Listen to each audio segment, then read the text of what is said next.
Jill Tietjen is an author, national speaker, and an electrical engineer. After more than 45 years in the electric utility industry, she now speaks nationally on the accomplishments of women, nominates women for awards, and continues to write books, 10 published to date, following in the footsteps of her best-selling and award-winning books, Her Story, A Timeline of the Women Who Changed America, and Hollywood, Her Story, an illustrated history of women and the movies. She was inducted into the Colorado Women's Hall of Fame in 2010, and in 2019, she was inducted into the Colorado Authors Hall of Fame. Jill, thank you so much for joining us. It's such a pleasure to be here, Jackie. Now, the recent Texas blackout brought national attention for the need for a stable source of electricity. What do you think were the factors that led to this occurring, and what do you think can be done to resolve this on a nationwide scale? Oh, that's a big question, Jackie. There are many factors that led to the situation that we have in Texas. And one of them is that many of the facilities are not winterized, meaning they're actually not capable of withstanding freezing temperatures for a long period of time. And there's a study that I actually looked at for the 2011 very similar situation to the blackout that occurred in 2021. And when you read that 357-page report, some of the things that it says are we need to winterize the facilities. But then you have to do a cost-benefit trade-off. How much does it cost to winterize the facilities? And how many times is this kind of event expected to occur? Now, I did have an opportunity, so that's one of the issues. Then the other major issue that I gleaned both from reading about the event and from talking to one of the players in the event is that apparently natural gas facilities, now many of those components actually require electricity in order to operate. And those natural gas facility operators have not indicated to their electric utility provider that the particular components are on circuits that can't be shut off. It's kind of like what happens with hospitals or police stations or fire stations. The electric utility provider knows which circuit the hospital is on, the police is on, the fire is on, but they didn't know which circuit these natural gas facilities were on. And so those circuits were actually turned off during the blackout, meaning that natural gas couldn't be provided. And natural gas is a very significant fuel in Texas. And when you don't have the natural gas, then you can't generate the electricity. And that was what I was told was one of the major issues.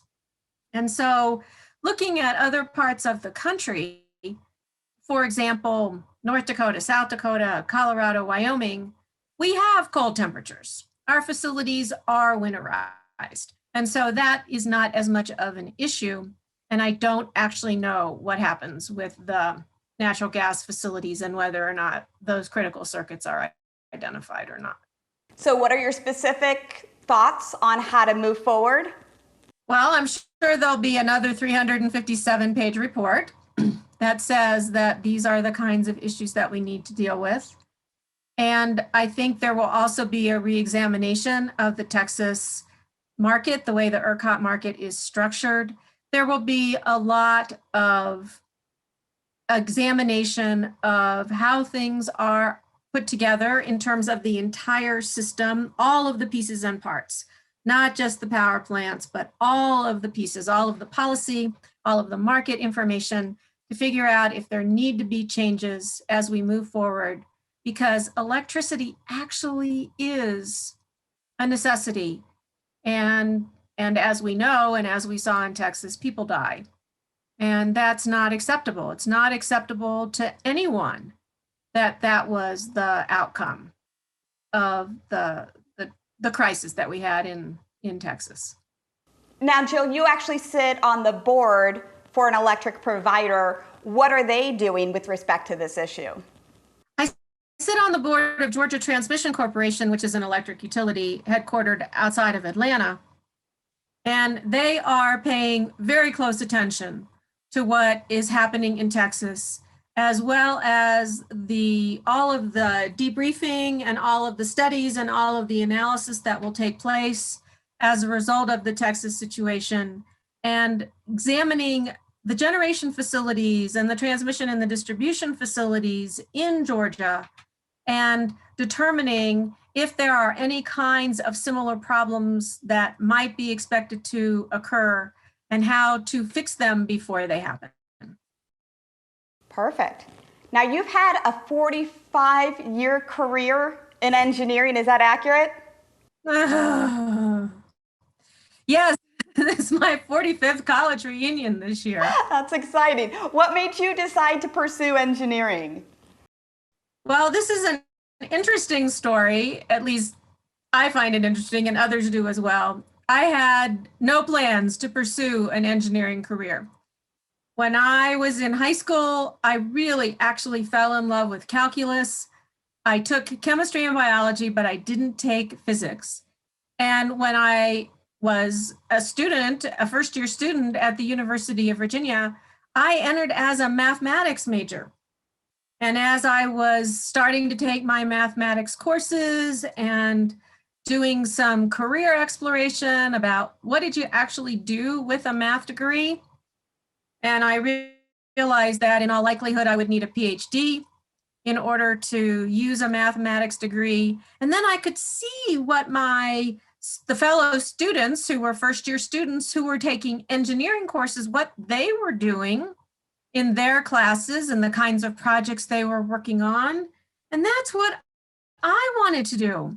And so I went and I talked to the dean of the School of Engineering and Applied Science, and I made all of the arrangements to transfer effective the beginning of my second year.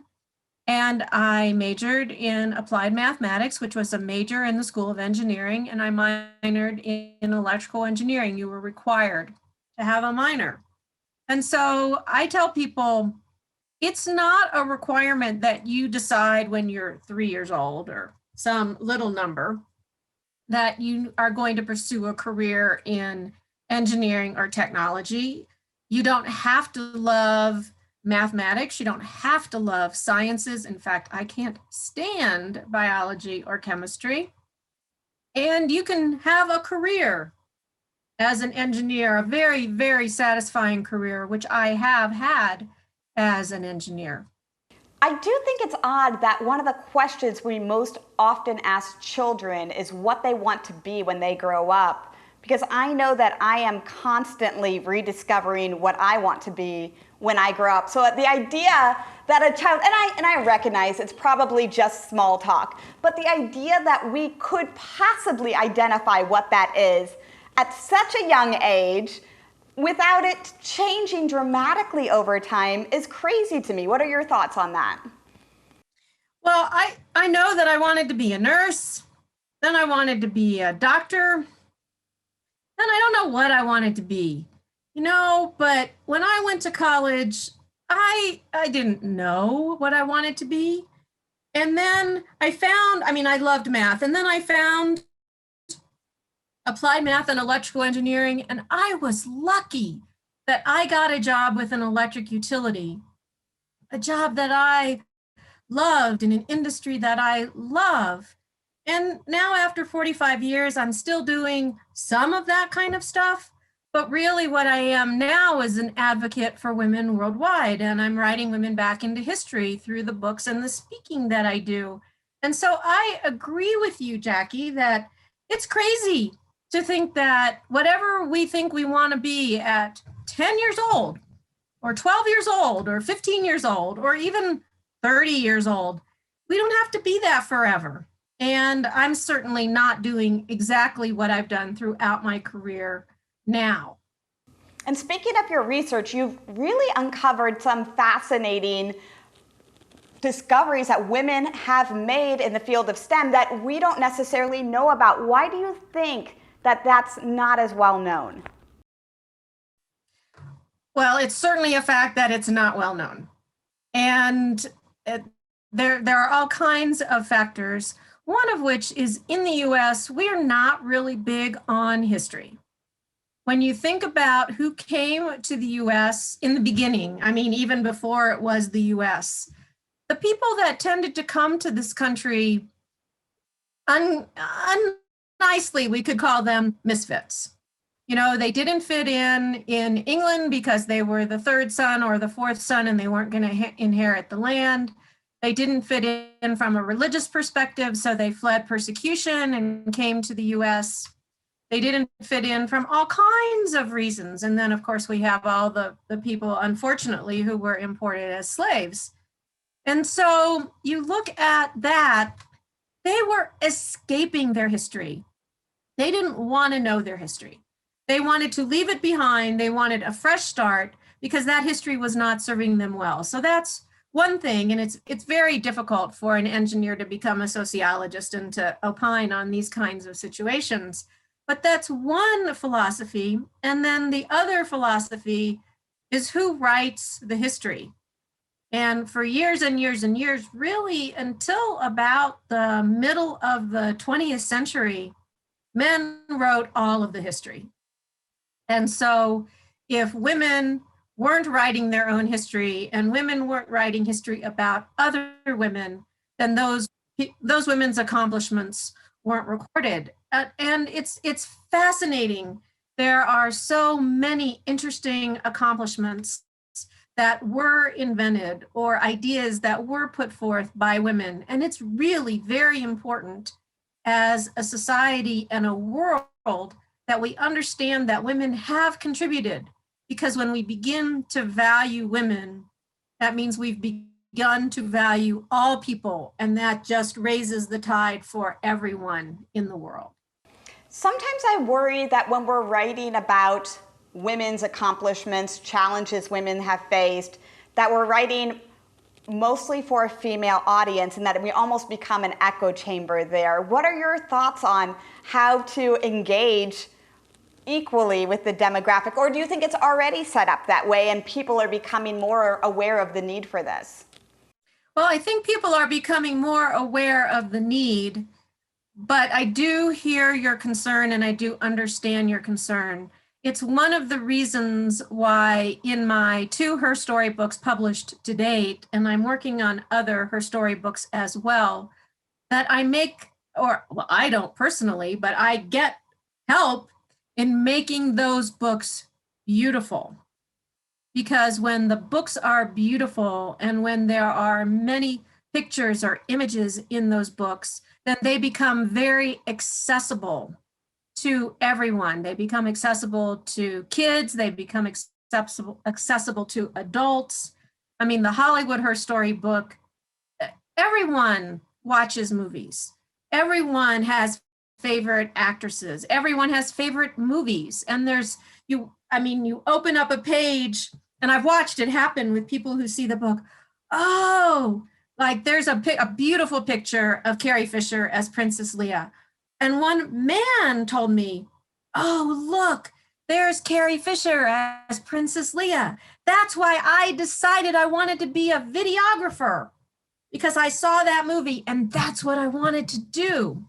And so making them accessible, having lots and lots of images and pictures so that it isn't not that there's anything wrong with it. I've written these kind of books too that are primarily text, but when they're pictures, then everybody can pick them up and look at them. And you don't have to read them page 1 and then page 2 and then page 3 and then page 4. You can open to any point in the book and you can get information right at the source, right at your fingertips for whatever. And you can learn interesting things at whatever time period you're interested in. Some people, actually, the year they were born, that's a very important year.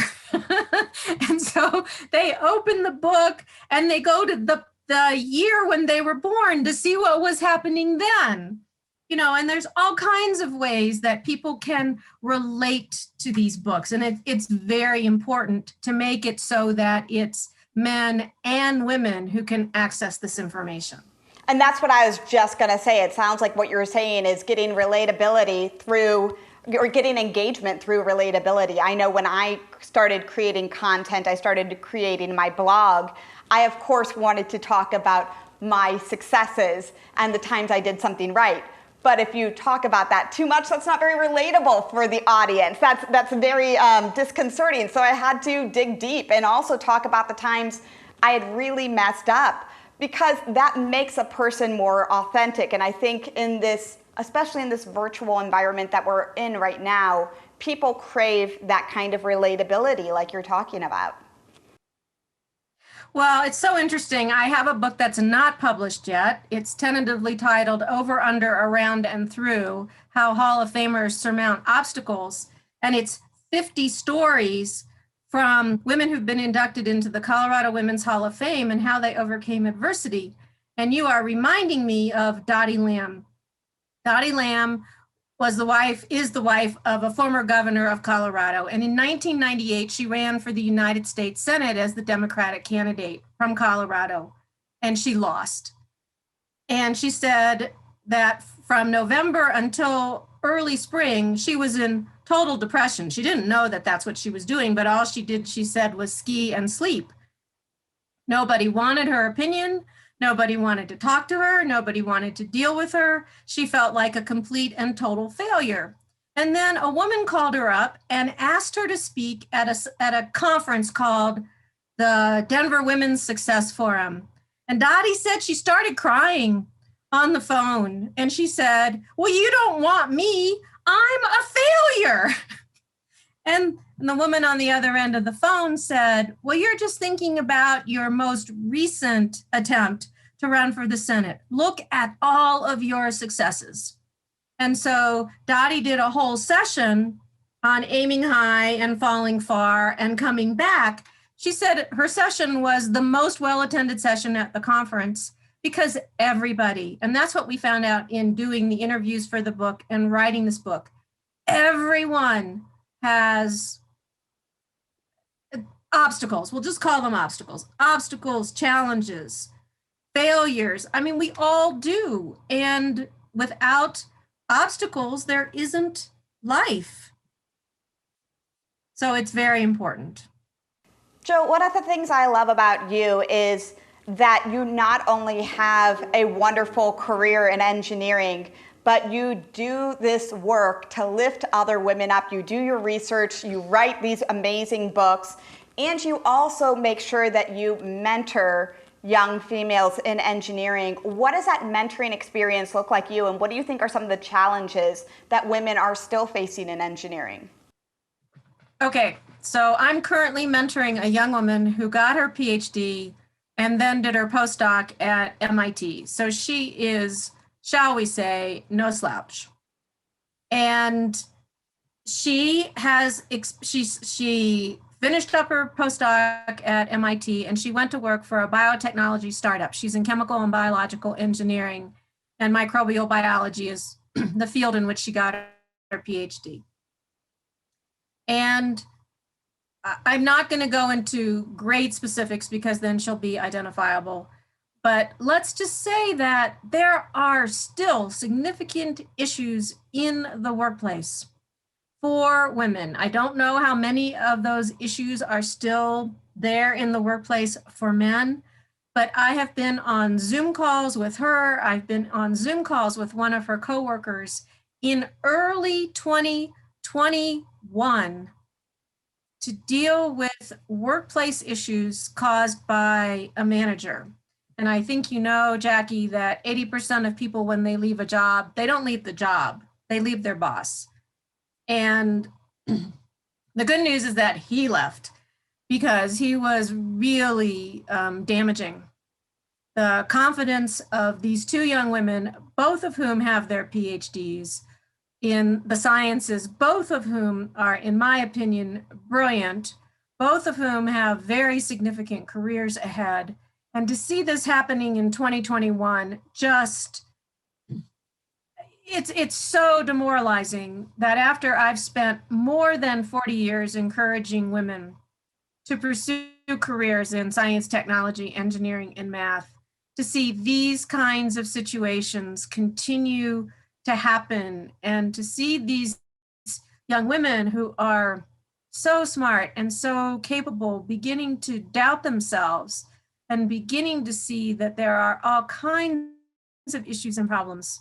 I'm just very sad. I think women have so many positive aspects to bring to STEM careers, and I would like to see them encouraged in the workplace. We need their ideas. So I agree with you. I actually have several female young nieces, and I've seen them pick up tools and start to hammer things together. I've played Legos with them. I've played with, they have electrical, breadboard electrical circuit kits now. But part of me, I almost feel like there's a moral conflict that I have encouraging them in this way, because I know the issues that either I or female engineering colleagues I've talked with have faced in the workplace. And so I almost feel an ethical conflict of encouraging someone to go into a field where there are still these issues that we're continuing to encounter. So what can we do moving forward? Obviously, there's a lot of efforts, there's a lot of programs. What do you think are some of the best steps we can take? Well, I did hear the question, but I'm going to answer a different question to start with, because I'm a trained expert witness and I know how to do this. And that is, I want us to have some perspective as to where we are and the kinds of issues and problems that we're facing in STEM and for women in general. And that is that it took 72 years for women to win the right to vote, assuming that you start in 1848 and that you then conclude at the ratification of the 19th Amendment in 1920. And if those women could fight for 72 years with not one of them actually able to vote because they had all died, except for one, before 1920, they didn't have the right to vote. They didn't have the right to an education. They didn't have the right to control their own money that they earned from a job. They didn't have the right to a divorce. They didn't have the right to custody of their children. And yet they fought and they fought and they fought for us to have the rights and privileges that we have today. And so that's when I kind of do what Barbara Mikulski says, put on my lipstick and say, let's go do battle.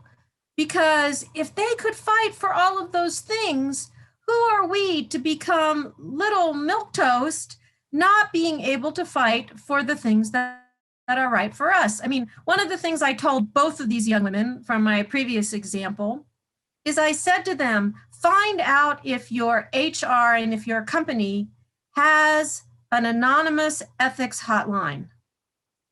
And you need to complain to this ethics hotline. Well, the company didn't. They had been considering it. But in the end, both of these young women were interviewed as to find out why the situation occurred, what could be done to make sure it didn't happen again, and how could things be done differently in the future. And so if we don't speak up, if we don't take the steps that are needed to improve the workplace and to improve engineering education and to improve the engineering environment, then how is it ever going to get better for your and my nieces and the young women and young men who are going to come after us? And so, yes, there are situations in which I have actually counseled people to say, no, I don't think that you should say anything about the situation because I don't think it would benefit you or benefit the organization in any way. But this time I said, there are things that you can do. And here's the question that you would ask if you had an opportunity to put in a statement through the ethics hotline. And so I just always go back and think about those women who fought for the rights and privileges that we have today and say, you know, if they could do it in the face of almost unbearable odds and for years and years and years and years and years and did not live to see the benefits, then who are we to say, oh, that's too hard and we can't do it? I think that's a great point, and I'm only laughing right now because sometimes I get frustrated when after 6 months, when after a year, when after 5 years, something doesn't come through. But you're right, when you put it in that context, that they didn't even get to see the fruits of their effort, and yet they still found reward in that they were willing to persevere, that puts it into perspective. Joe, you've already referenced this a couple of times, but I'm just curious if you have any more thoughts on how to take a setback, how to take a challenging situation and turn it into a future investment. All right. So say yes to opportunity, do your very best in everything that you do, work hard, never give up, although that's probably should be never, never, never, never give up. And remember that the only thing that you can control is your attitude. The types of obstacles that we looked at in the course of doing the interviews and the research that we did ranged from the tragic to the horrific to the difficult. There were murders, there were murder-suicides, there was slavery, there was incest, there were deaths, there were divorces, there were all kinds of problems. None of these are little situations. And yet, everyone that we talked to had come through the situation. And what many of these women said is, I look at a situation, I look at an obstacle, I look at a problem, and I say, what is it that I'm supposed to be learning from this situation? This is a learning opportunity for me. And how do I get that lesson now so that I don't have to learn it again and I don't have to go through this kind of situation again? And so it goes back to the fact that no one goes through life without obstacles. There are always problems. There are always obstacles. And so using the skills and talents that you have, controlling your attitude, which is the only thing you have control over. You don't have control over anyone else. You don't have control over the environment. You don't have control over other people's actions. You can only control how you react. And so look at what can you learn from that situation and how can you improve how you face life because of it. That is such a thoughtful way to approach this. And I also love the optimism of that because it's looking at the situation and not putting a positive spin on it necessarily, but looking for it of how this can be a tool, how this can be something to help me in my future. Is there anything else that we can learn from this book? This is absolutely fascinating, Joe.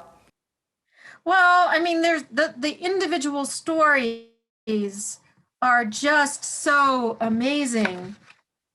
Actually, and in the foreword, Marilyn Vanderburg Atler, who was the 1958 Miss America, who revealed in the 1990s that she was an incest survivor, the way she starts her foreword is just amazing.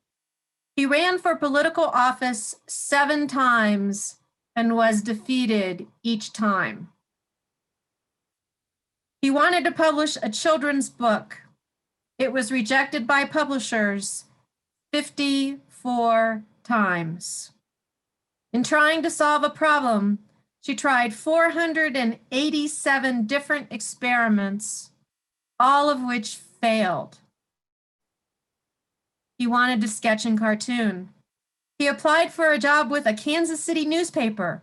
After looking at his work, the editor said, "To be frank with you, it's easy to see from these sketches that you have no talent."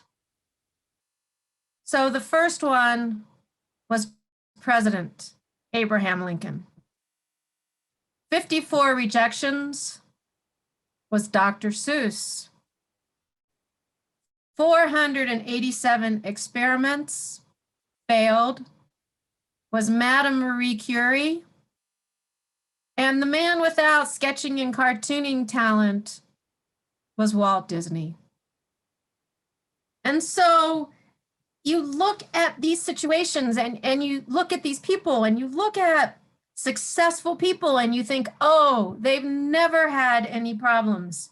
And the answer is wrong, wrong, wrong. Everyone's had problems. And some of them are severe problems. And by the way, Walt Disney, this is a great story. He rented an old dilapidated garage.